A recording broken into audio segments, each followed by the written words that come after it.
Marcos, Marcos capítulo 10, y vamos a leer los versículos 17 al 31. Cuando salía para seguir su camino, vino uno corriendo y arrodillándose delante de él le preguntó: Maestro bueno, ¿qué haré para heredar la vida eterna? Jesús le dijo: ¿por qué me llamas bueno? Nadie es bueno, sino solo uno, Dios.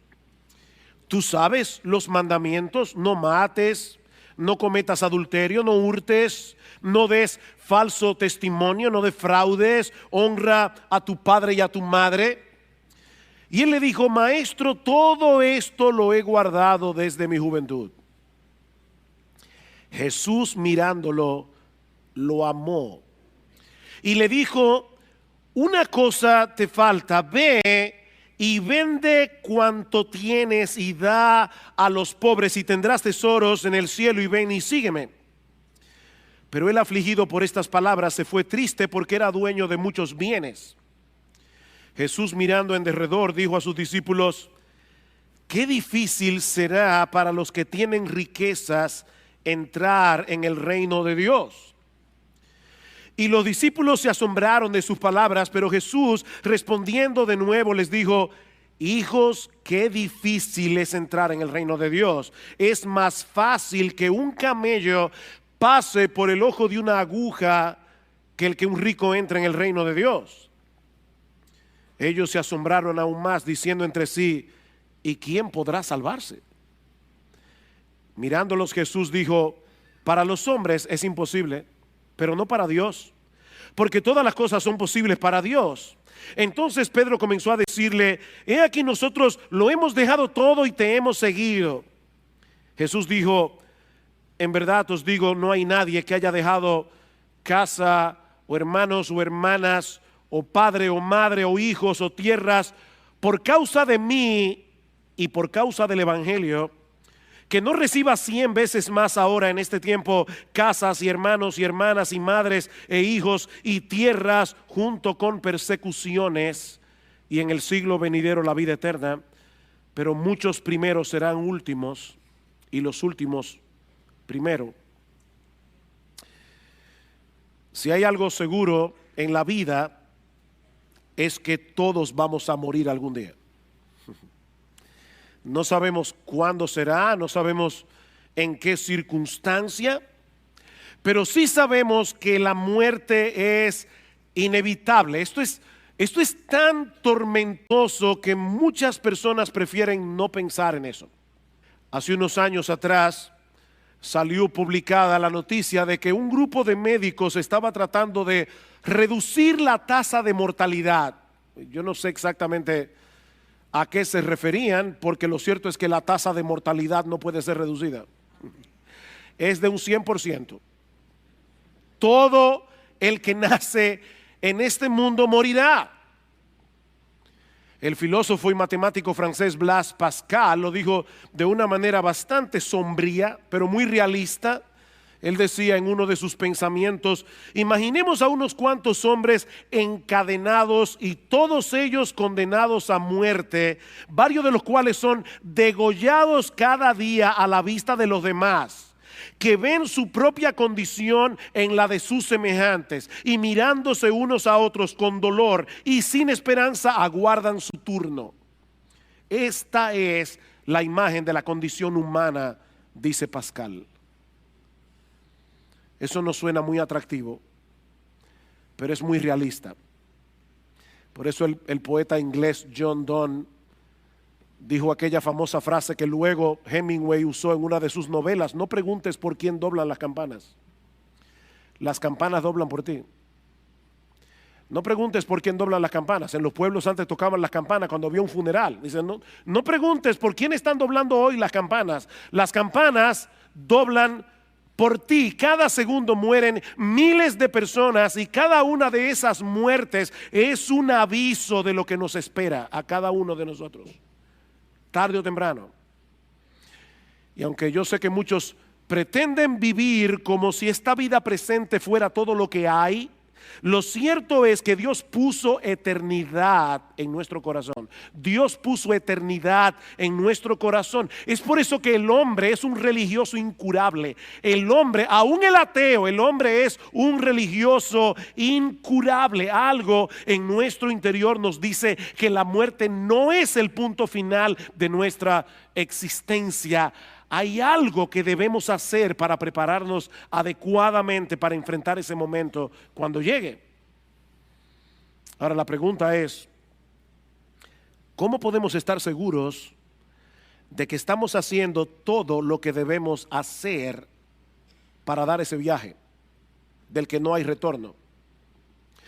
¿Cómo podemos estar seguros de que estamos haciendo todo lo que debemos hacer? Esa fue la inquietud del joven rico.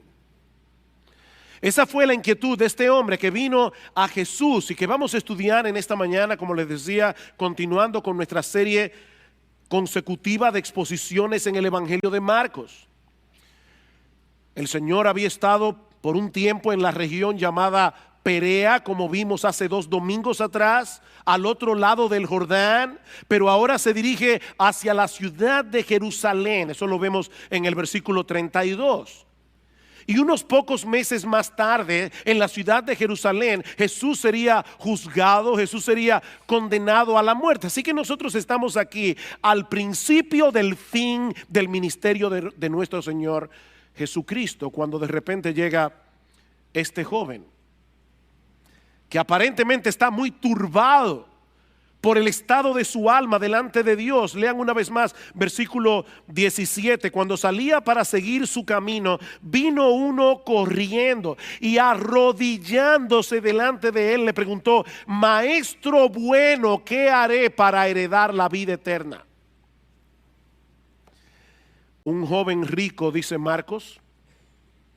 Lucas, en el relato paralelo, nos dice que este hombre era muy rico y que era un hombre prominente. De hecho, la palabra que Lucas usa es gobernante. Este hombre era un personaje en el pueblo de Israel. Probablemente era miembro del Sanedrín, una de las instituciones más emblemáticas, más prestigiosas de la nación de Israel en los días de Jesús. Así que este individuo había tenido bastante éxito en la vida.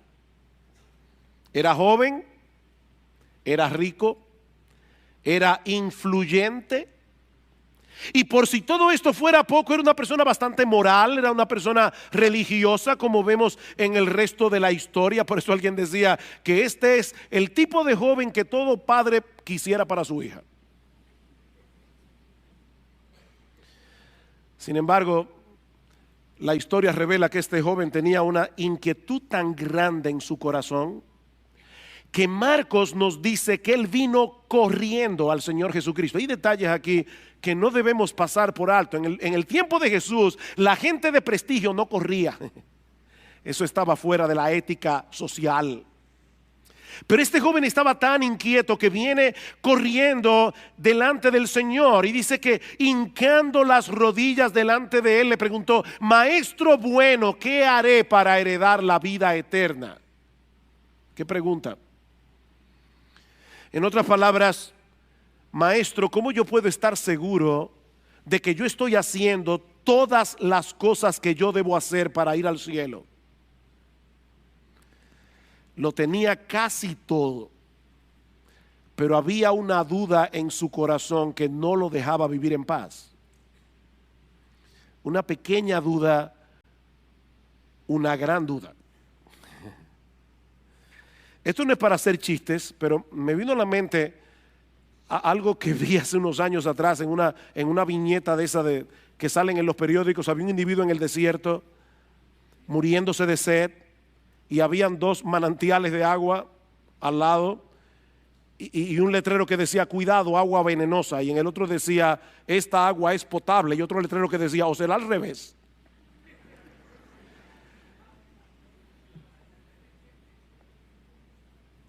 Señor, yo estoy haciendo todo lo que yo creo que debo hacer, pero yo no estoy seguro si no me hace falta algo más. Y yo confío en lo que tú me vas a decir. Dime qué tú crees que me falta para yo tener vida eterna. Ahora, hermanos, piensen en esto por un momento. Ese es el sueño de todo cristiano, que alguien venga a ti y te pregunte, dime qué yo debo hacer para ser salvo. Pero ahora escuchen la respuesta de Jesús. Versículo 18. Jesús le dijo, ¿por qué me llamas bueno? Nadie es bueno, sino solo uno, Dios. Si hay algo que esta historia nos enseña incidentalmente, es que el método evangelístico del Señor Jesucristo era muy diferente al de muchos evangélicos en el día de hoy. Yo estoy seguro que si este joven hubiera ido delante de algunos evangélicos, muchos evangélicos que yo conozco, dime qué yo debo hacer para heredar la vida eterna, rápidamente le hubieran dicho, ora conmigo la oración del pecador. O pídele a Jesús que entre en tu corazón. Yo no he visto una frase más abstracta que esa. Yo no sé cómo hacer eso. Que le pida a Jesús que entre en mi corazón. De paso, déjenme decirles algo, mis amados hermanos, nunca le digan eso a un inconverso. Esa frase no tiene ningún sentido. Esa frase no aparece en el Nuevo Testamento. Los apóstoles nunca la dijeron. La salvación no viene simplemente porque tú invites a Jesús a entrar en tu corazón. De hecho, es tan extraña esta historia porque Cristo pudo haberle dicho, ¿qué te falta? Creer en mí. Señor, ¿qué me hace falta para heredar la vida eterna? Cristo pudo haberle dicho, oh, que creas en mí. Y sería la respuesta correcta, pero el Señor sabía que este joven tenía un concepto tan equivocado acerca de sí mismo que él no estaba preparado para recibir esa respuesta. No todavía. Saben que el concepto que mucha gente tiene de sí misma es que son personas buenas que a veces hacen cosas malas. El concepto bíblico es al revés. Nosotros somos personas malas que por la gracia común de Dios a veces hacemos cosas buenas. Pero ese es el concepto que este hombre tenía. Yo soy una persona buena, solo quiero saber qué más me falta. Si tú le dices a una persona como esta que reciba a Cristo en su corazón, probablemente va a pensar dentro de sí mismo, por supuesto, ¿por qué no? ¿Es eso lo que me falta? Es bueno tener a Cristo. Eso añadiría bondad a mi bondad, ¿verdad? De ahí la extraña respuesta de Jesús en el versículo 18. ¿Por qué tú me llamas bueno? En otras palabras, tú vienes a mí como si yo fuera un maestro común y corriente. Tú vienes a mí como si yo fuera un hombre, igual que tú, solo que con más sabiduría que tú. Ahora, si eso es lo que tú piensas de mí, ¿por qué me llamas bueno? Porque en el mundo entero hay una sola persona que merece ese calificativo y no eres tú, es Dios. Hay uno solo que es bueno. Jesús no está ni negando ni afirmando que Él sea Dios en este pasaje. Ese no es el foco primario de atención aquí. Él simplemente quiere hacerle ver a este joven lo equivocado que él estaba cuando él creía de sí mismo que él era bueno. Porque lo cierto es que en el mundo entero no hay nadie, absolutamente nadie que sea bueno. Dice Pablo en Romanos capítulo 3 versículo 10, todos se desviaron, a una se hicieron inútiles todos, no hay quien haga lo bueno, no hay ni siquiera uno. Y sí, yo sé que hay personas que son relativamente buenas y son relativamente buenas en comparación con otros seres humanos que son peores. Pero si tú te comparas con el estándar de santidad de Dios, si tú te comparas con la santidad del mismo Dios, con el carácter de Dios, te vas a dar cuenta que tú no eres bueno. No hay nadie que llene esa medida, aunque algunos crean que sí, como es el caso del joven rico, versículo 19. Oigan lo que le dice el Señor. Oh, ¿tú quieres saber qué tú debes hacer para heredar la vida eterna? ¿Tú sabes los mandamientos? No mates, no cometas adulterio, no hurtes, no des falso testimonio, no defraudes, honra a tu padre y a tu madre. ¿Tú quieres hacer algo para salvarte? Mira los mandamientos, cúmplelos y vivirás. Ahora, pregunta, ¿está enseñando Jesús aquí en este pasaje que la salvación es por obras, que la salvación es por obedecer los 10 mandamientos? Por supuesto que no. De hecho, no voy a entrar en esto ahora, pero si ustedes van al capítulo 18 de Lucas, que es donde está el texto paralelo de Marcos capítulo 10, verán que inmediatamente antes de este relato encontramos la parábola del fariseo y el publicano. O sea que esa parábola está en el trasfondo de esta historia. Jesús dice: dos hombres subieron al templo a orar, uno era fariseo, el otro era publicano. El fariseo oraba consigo mismo y le decía a Dios: yo te doy gracias porque yo no soy como los otros hombres.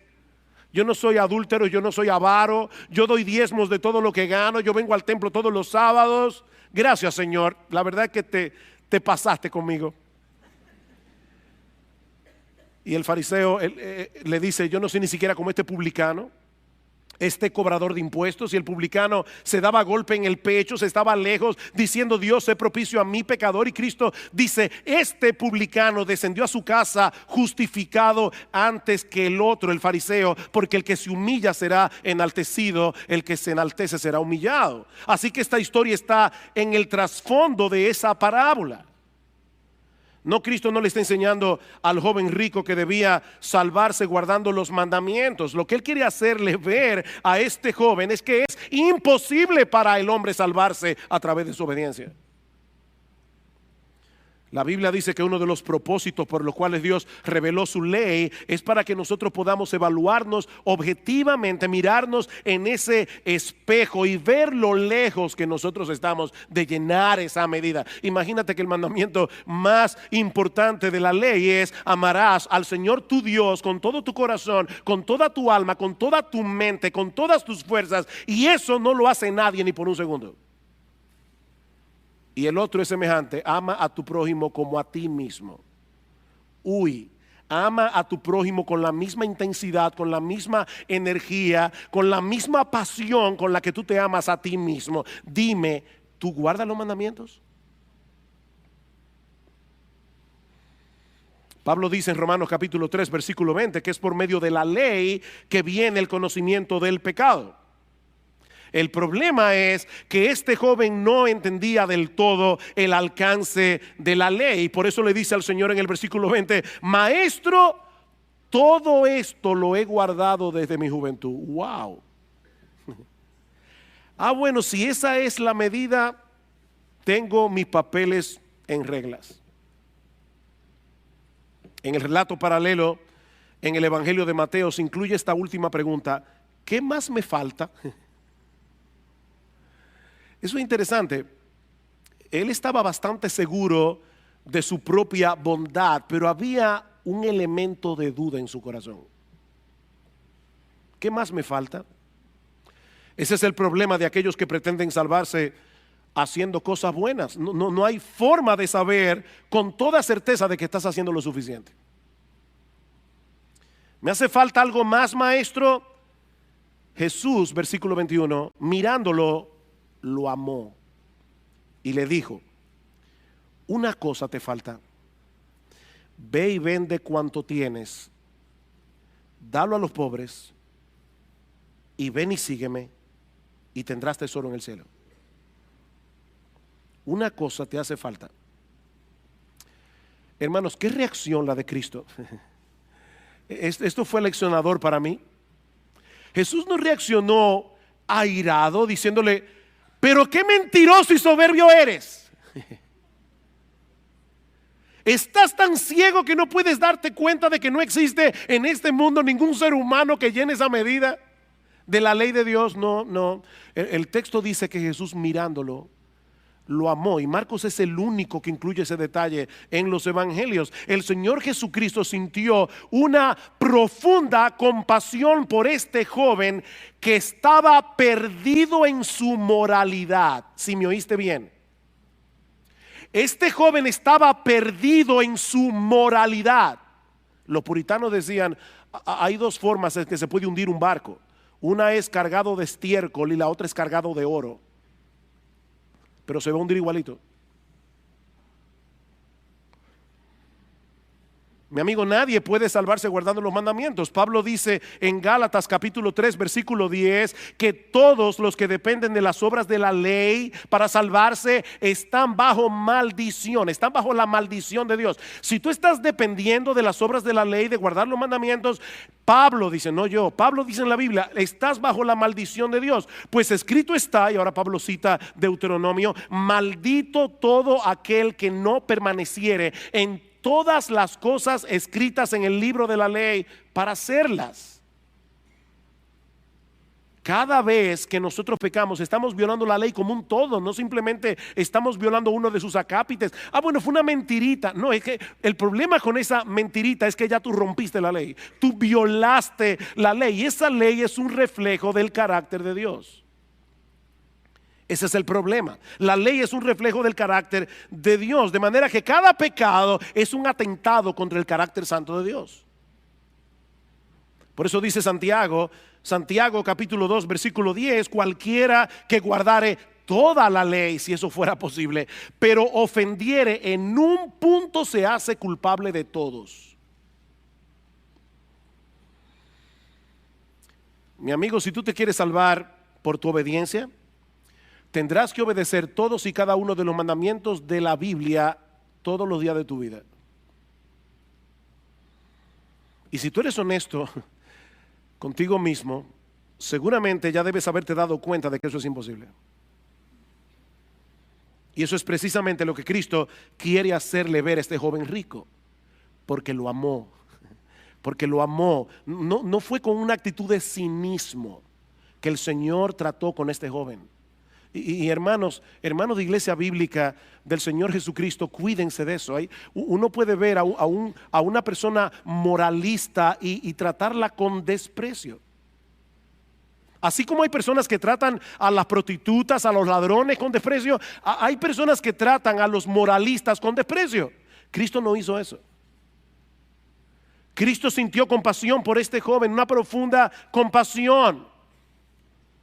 Y le dice, joven, solo te hace falta una cosa.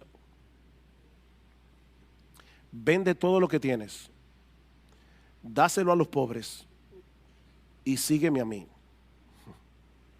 Ahora, hermanos, y esto es crucial. Por fin, ¿cuántas cosas le faltaba a este joven? ¿3 o una? Porque él dice, una cosa te hace falta. Vende todo lo que tienes, dáselo a los pobres y ven y sígueme. Entonces, ¿qué era lo que le faltaba? Lo que le faltaba era seguir a Cristo. Fíjense, el punto aquí no es que por vender sus bienes y entregar la ganancia a los pobres, este joven iba a ir al cielo como recompensa, sino por seguir a Jesús. Ahora, vender todo lo que tenía y entregarlo a los pobres iba a ser la evidencia de que él había removido el ídolo de su corazón, el ídolo que él le había hecho a las riquezas, para hacer de Cristo el único objeto de su adoración, el único objeto de satisfacción, el único objeto de su deleite. Esa era la evidencia.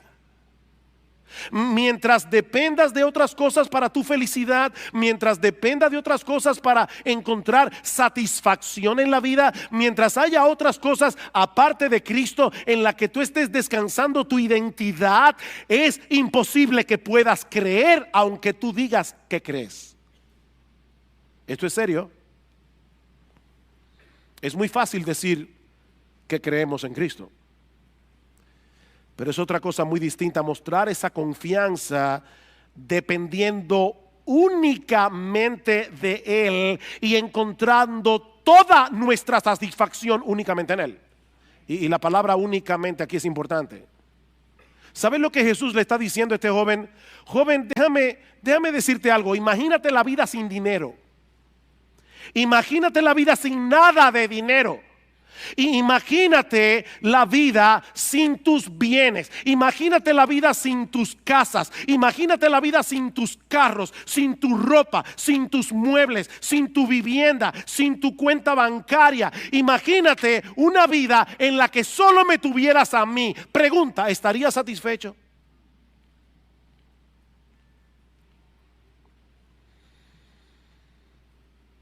¿Saben lo que Jesús está haciendo aquí? Es una cirugía de corazón abierto. Eso es lo que Jesús está haciendo aquí. Es una cirugía de corazón abierto. Cristo está metiendo el bisturí lo más profundo que Él pueda para tocar el nervio central de la idolatría de ese joven. ¿Saben cuántas personas hay en el mundo que creen, pero en realidad no creen? O sea, personas que tienen a Cristo como un adorno más. Es un adorno en el contexto de su vida decente, en el contexto de su vida religiosa, pero Cristo no es su todo. Y déjame decirte algo, mi amigo, si Cristo no es todo para ti, Él no es nada para ti. Cristo no es un adorno. Es por eso que Jesús dice en Lucas capítulo 14 versículo 33 que el que no renuncia a todo lo que posee no puede ser su discípulo. Punto. El que no renuncia a todo lo que posee no puede ser mi discípulo. Es imposible seguir aferrado a todas esas cosas y al mismo tiempo tratar de aferrarte a Jesús.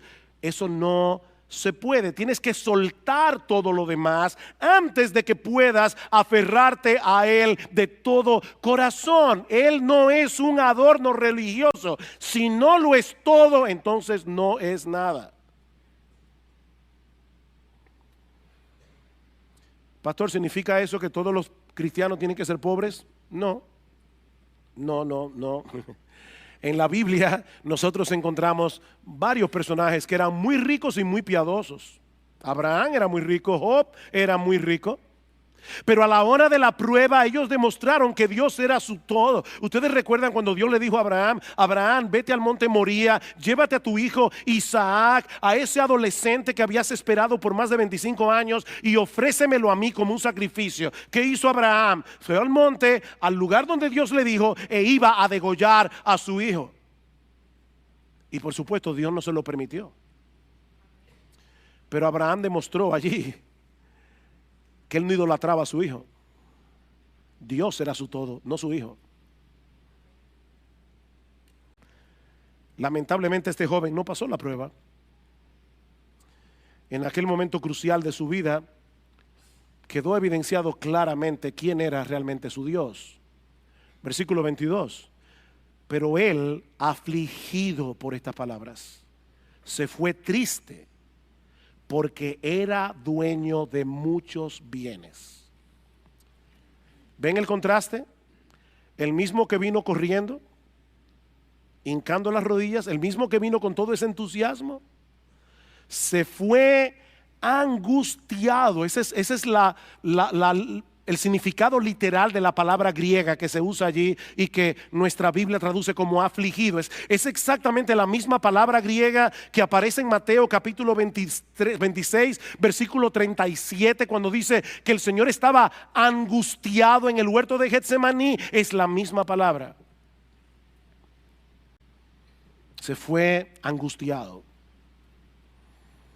El cáncer del materialismo había hecho metástasis en el corazón de este joven. Él estaba atrapado. Toda su vida dependía de sus riquezas.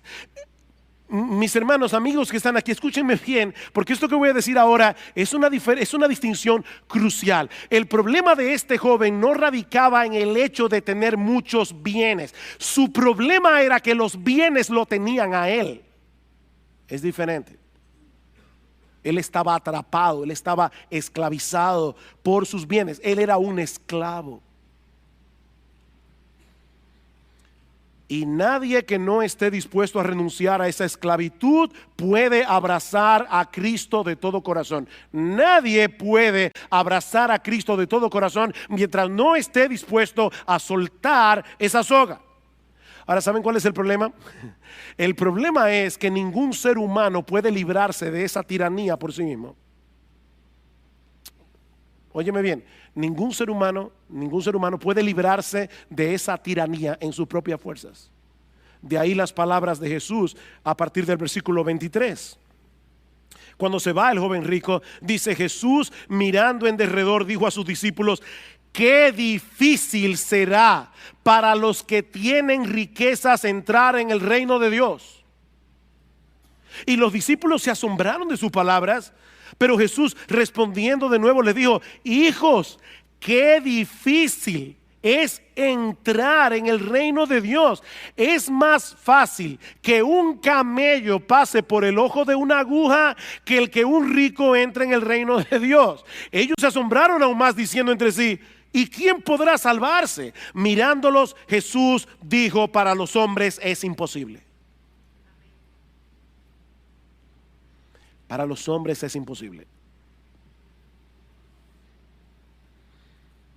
Esa es la enseñanza de toda esta sección. La salvación es imposible para los hombres, sean ricos o sean pobres. Noten lo que dice en el versículo 27 otra vez.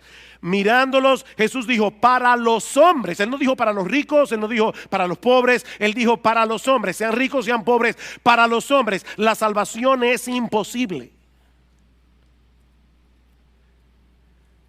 Pero los ricos son más vulnerables a sentirse tan satisfechos en sus riquezas que no sean capaces de percibir lo impotente que son.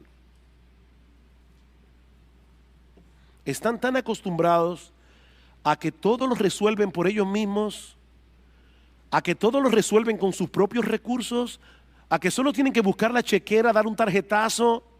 Están tan acostumbrados a vivir así que ellos no dependen de Dios.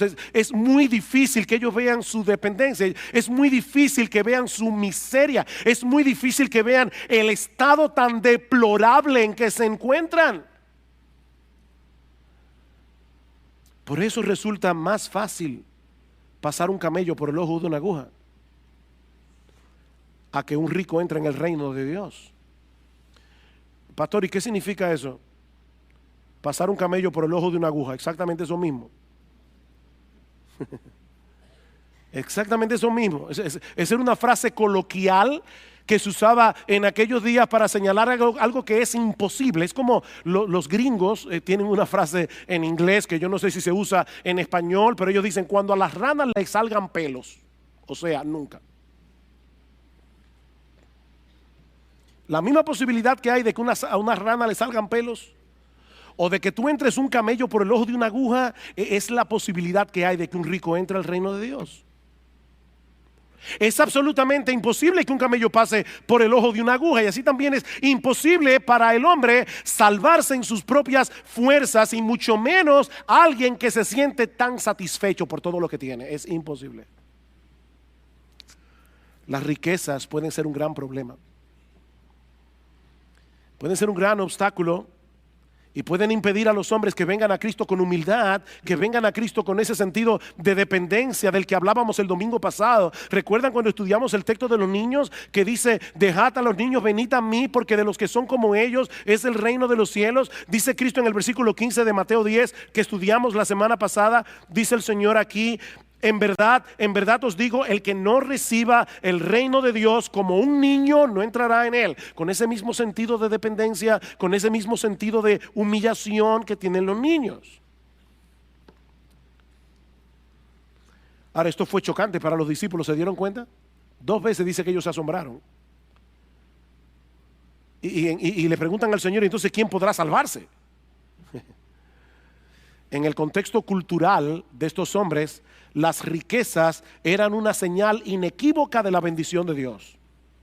Si tú eras rico es porque definitivamente el favor de Dios estaba sobre ti. Esa era la mentalidad de los apóstoles. De ahí el asombro. Si resulta más fácil pasar un camello por el ojo de una aguja que el hecho de que un rico pueda entrar en el reino de Dios, entonces ¿quién podrá salvarse? Y la respuesta de Cristo es contundente: nadie.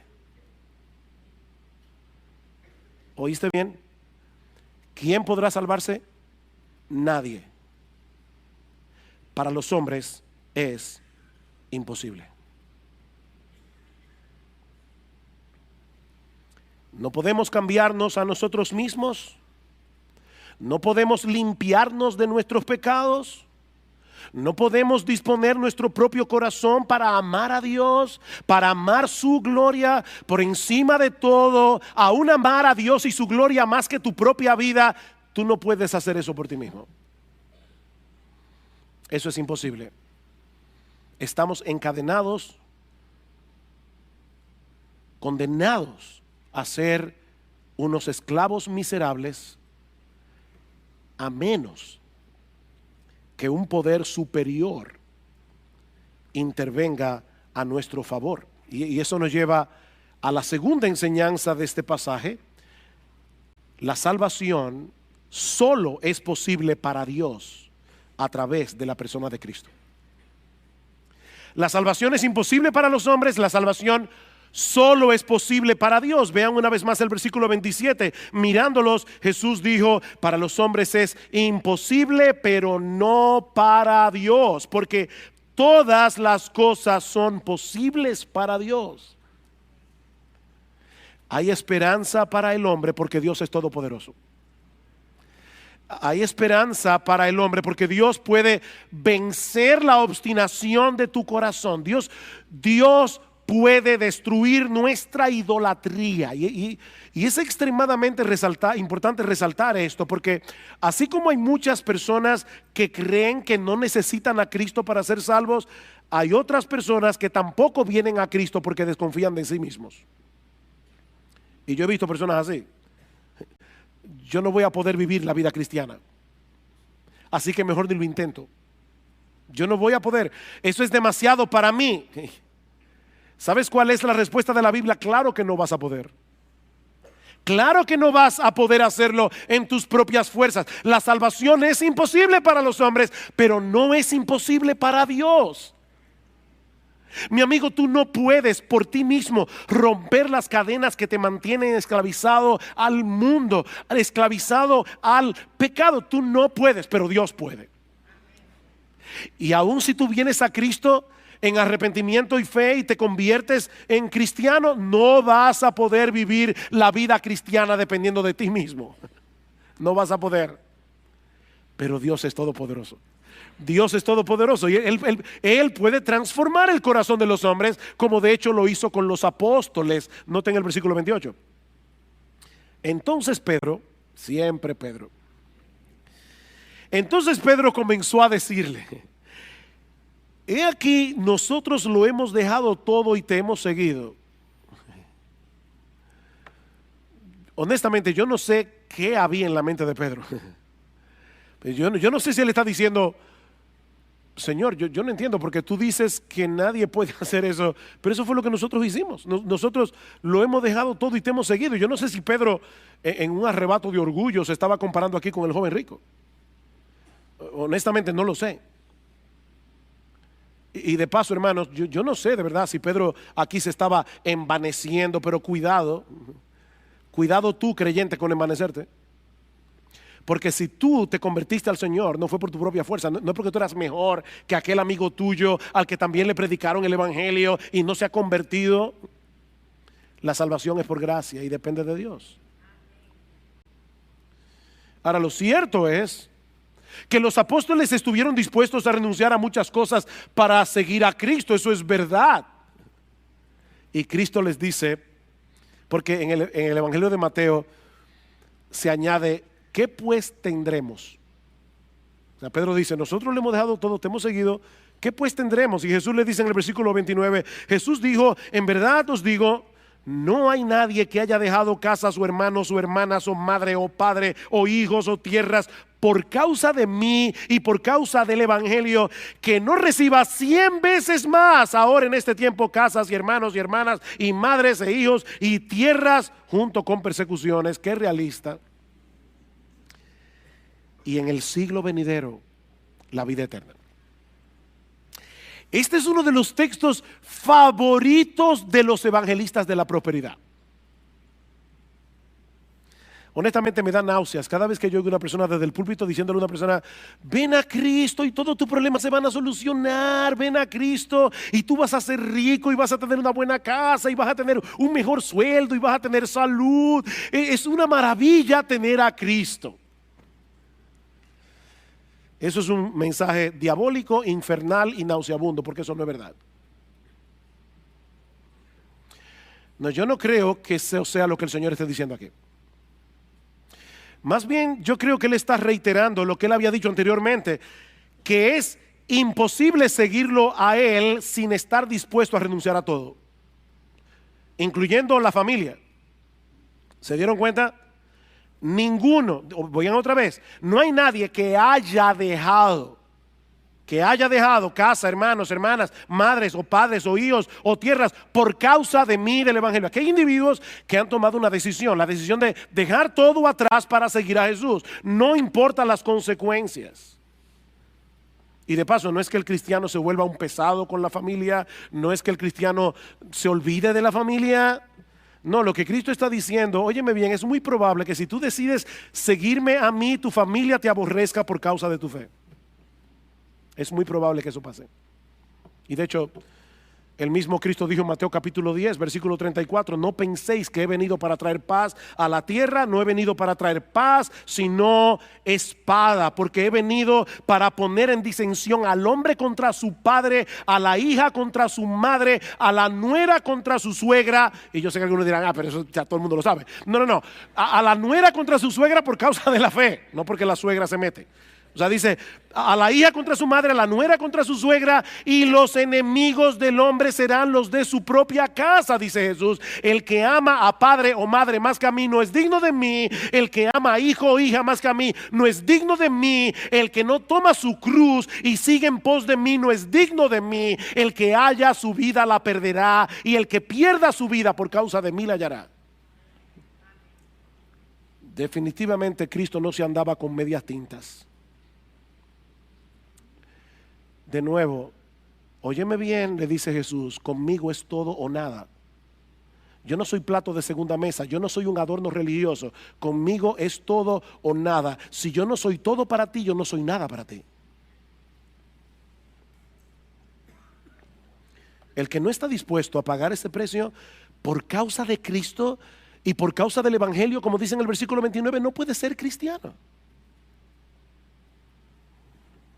El problema es que todos nosotros somos demasiado débiles para hacer algo así, a menos que vengamos a Cristo en dependencia de Cristo. Tenemos que venir a Cristo en dependencia de Cristo. Para los hombres es imposible, pero hay esperanza para ti a pesar de tu impotencia, porque lo que es imposible para los hombres no es imposible para Dios. La salvación está disponible para toda clase de hombres, porque Dios es todopoderoso. Dios es todopoderoso, su poder no tiene límites, todas las cosas son posibles para Él, dice el Señor. Fue Dios el que proveyó el remedio a través de la persona y la obra de Cristo. Cristo murió en una cruz para pagar mi deuda delante del Padre. Es Dios el que abre nuestros ojos para que veamos la terrible condición en que nos encontramos, la necesidad que tenemos de ser salvos. Es Dios el que inclina nuestra voluntad para que abracemos por fe y de todo corazón lo que Cristo ofrece. Pero eres tú el que tienes que venir en dependencia de Él. La salvación es por gracia, dice Pablo en Efesios capítulo 2, por medio de la fe. Esto no de vosotros, dice la Biblia, es un don de Dios, es un regalo de Dios, no es por obras para que nadie se gloríe. Ese es el punto focal del evangelio, la total impotencia del hombre contrastada con el absoluto poder de Dios. Hay salvación completa y gratuita por medio de la fe en la obra redentora de Cristo. Más adelante en el capítulo 10 versículo 45 dice el Señor: el Hijo del Hombre vino no para ser servido, sino para servir y para dar su vida en rescate por muchos. Él vino a morir en una cruz para dar su vida para rescatar pecadores.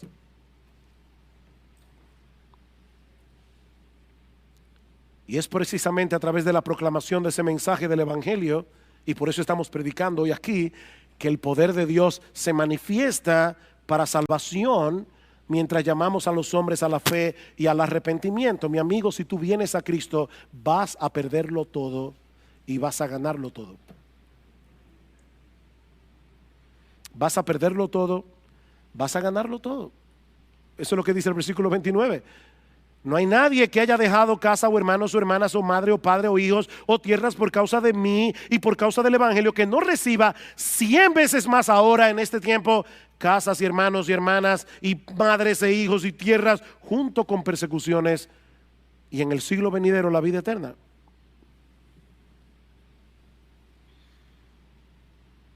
¿Lo que esto significa es que todos los cristianos serán ricos? No. No, yo creo que esta promesa implica dos cosas.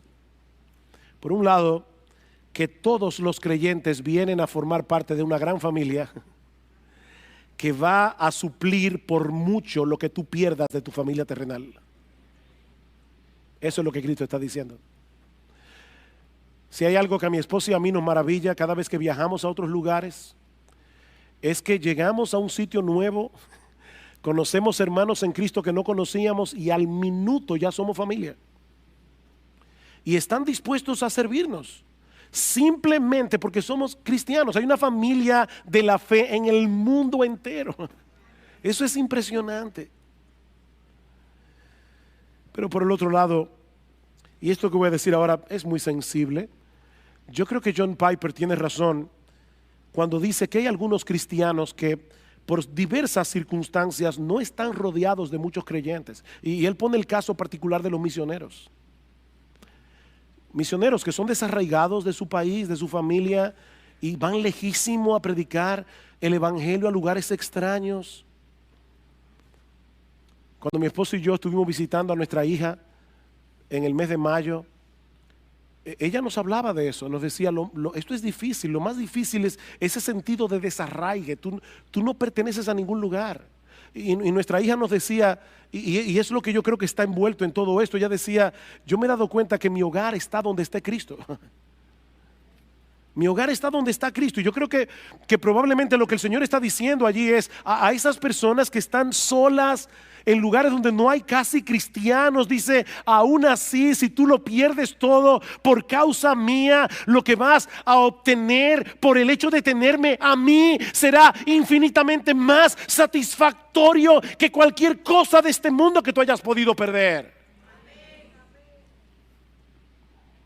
Tú tendrás en mí 100 veces más. Amor incondicional. El amor incondicional de Cristo suplirá 100 veces más el amor de hermanos, hermanas, padres, hijos, tierras, todo. Él será tu hogar y será 1000 veces mejor que el hogar que tú hayas perdido por causa de Él.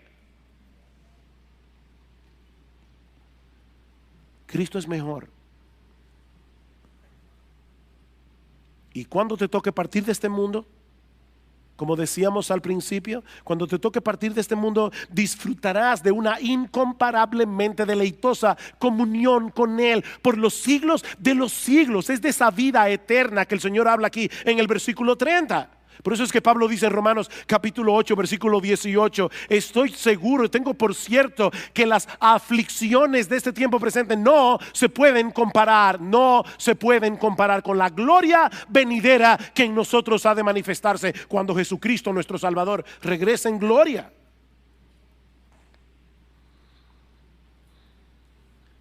Y nuestro pasaje concluye con esta advertencia, pero muchos primeros serán últimos y los últimos primero. Y es una frase oscura en el contexto, pero yo creo que la idea puede ser la siguiente: la forma de obrar de Dios desafía nuestras ideas preconcebidas. El joven rico de esta historia al principio parecía estar muy cerca. Un individuo moral, religioso, que admiraba a Jesús. Maestro bueno, yo te admiro. Él parecía estar muy cerca del reino de Dios, pero al final demostró que estaba muy lejos. Según el criterio del mundo, este individuo había tenido una vida bastante exitosa, increíblemente exitosa. Era joven, era rico, era influyente. Según el criterio de Jesús, este joven era un pobre esclavo que estaba arruinando su vida en medio de su opulencia y en medio de su moralidad.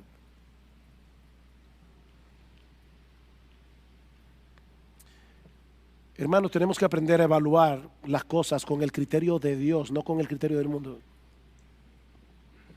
De este lado de la eternidad, el mundo celebra las riquezas, celebra la popularidad, celebra la belleza física, y debo decir que no hay nada de malo ni en el hecho de ser rico, ni en el hecho de ser bien parecido, ni en el hecho de tener, de ser popular. Pero déjame decirte algo, mi amigo, si eso es todo lo que tú tienes, tú no tienes absolutamente nada que tenga valor permanente. Nada. Tú no tienes nada. Tenerlo todo sin tener a Cristo es tener una existencia miserable aquí y ahora, y una pérdida total cuando traspases esa línea que separa el tiempo de la eternidad. Tener a Cristo es tenerlo todo, aunque no tengas nada más.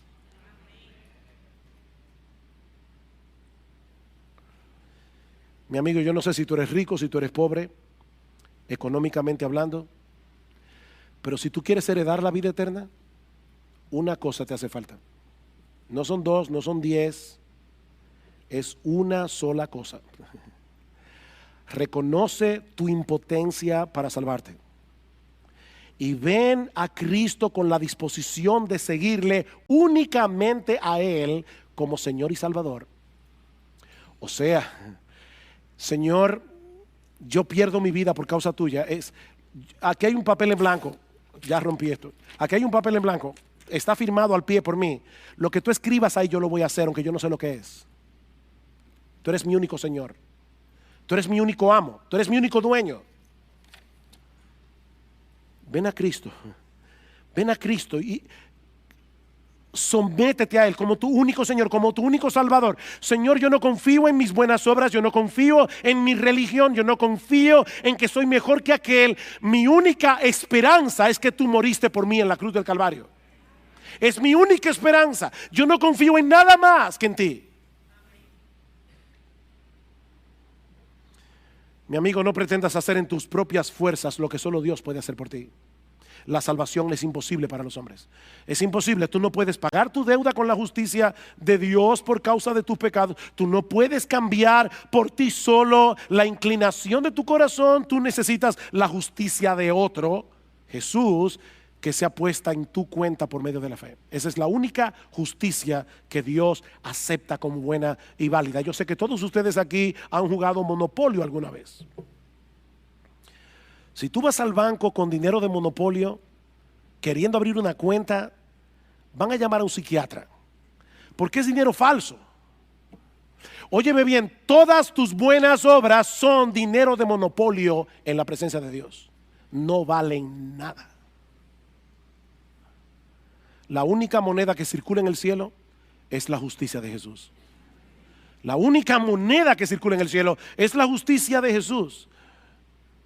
Y mi llamado en esta mañana es: ven a Cristo, confiésale tus pecados, confiésale incluso la dureza de tu corazón. Mi esposo y yo hablábamos con una joven esta semana y ella nos decía: yo no quiero a Dios, yo odio a Dios. Así mismo.